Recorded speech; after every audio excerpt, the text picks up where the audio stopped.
Olá pessoal, vamos tratar nesse vídeo de um tema altamente relevante para todo cidadão, que é o da audiência de custódia. E por que esse assunto é relevante? Ora, porque qualquer um de nós está sujeito a um dia ser preso ou ao menos ter um parente ou amigo próximo nessa triste situação. E fica aí, porque ao longo desse vídeo eu vou apresentar os exemplos mais comuns de prisão ilegal em que é possível conseguir a soltura da pessoa presa na audiência de custódia.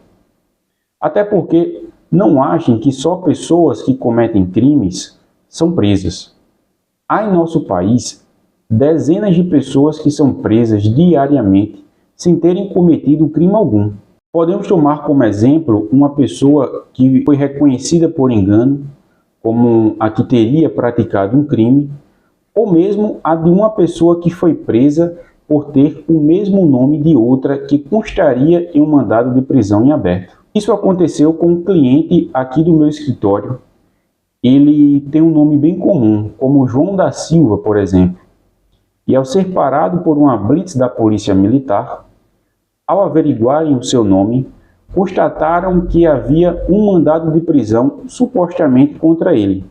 Porém, na audiência de custódia, conseguimos a sua imediata soltura, porque demonstramos que a pessoa que deveria ter sido presa não era o meu cliente, e sim outra pessoa com o mesmo nome, que é o que chamamos de homônimo, que são aquelas pessoas que possuem um nome idêntico à de outra. É importante salientar que as audiências de custódia foram iniciadas no Brasil em 2015, após o Conselho Nacional de Justiça ter determinado a obrigatoriedade de que toda pessoa presa seja apresentada dentro do prazo máximo de 24 horas da sua prisão ao juiz competente para análise da regularidade dessa prisão.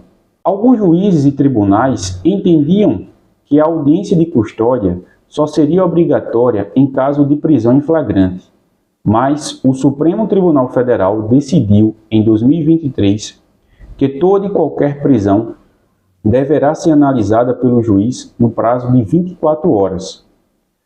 Isso significa que a audiência de custódia deverá ser realizada não somente para os casos de prisão em flagrante, mas também para os casos de prisões decorrentes de cumprimento de mandado de prisão temporária, prisão preventiva, prisão por decorrência de descumprimento de medidas cautelares, inclusive para prisões decorrentes de dívida de pensão alimentícia. Nessa audiência, o juiz vai analisar se a prisão obedeceu aos requisitos legais, se o preso foi tratado dignamente ou se foi torturado ou agredido sem motivo justo durante a sua prisão.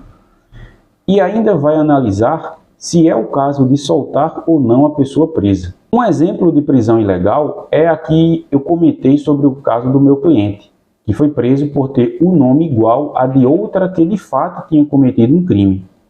Em casos como esse, o juiz determina a soltura imediata da pessoa presa.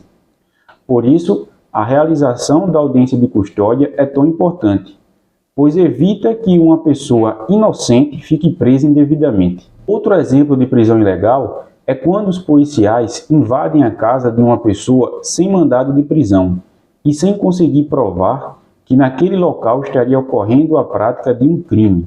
Isso acontece muito nos casos de prisão por tráfico de drogas, em que os policiais suspeitam que no local há a prática do comércio de drogas e, sem pedir mandado de prisão ao juiz, decidem por invadir a casa para só então constatar a presença de droga no local.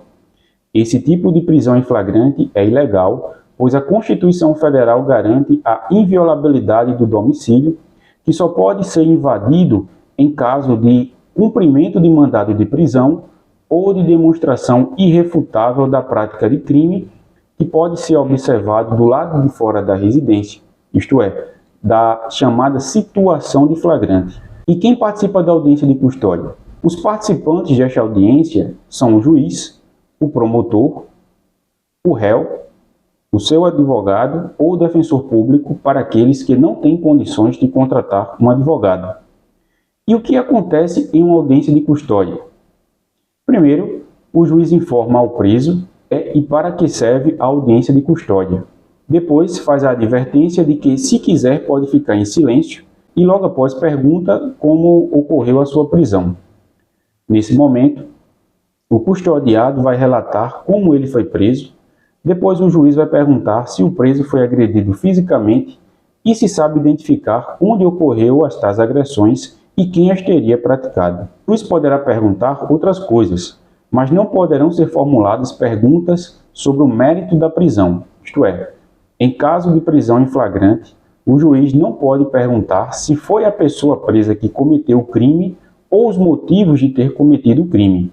Depois, a palavra é passada ao promotor de justiça, que poderá fazer perguntas ao preso, e por fim a palavra é passada ao advogado, para que ele faça as suas perguntas. É até comum que o juiz faça todas as perguntas necessárias e que o promotor e a defesa não façam perguntas. Após essa breve inquirição do custodiado, o juiz passa a palavra novamente ao promotor para que ele apresente oralmente a sua manifestação sobre a legalidade da prisão. Aqui, o promotor vai opinar se é caso de manter a pessoa presa ou se é o caso de soltá-la. Depois da manifestação do promotor de justiça, a palavra é passada para a defesa e aqui o advogado ou o defensor público naturalmente vai buscar conseguir a soltura do preso, seja alegando alguma ilegalidade na prisão ou mesmo indicando que é o caso de arbitramento de fiança ou de liberdade provisória ou de aplicação de medidas cautelares diversas da prisão.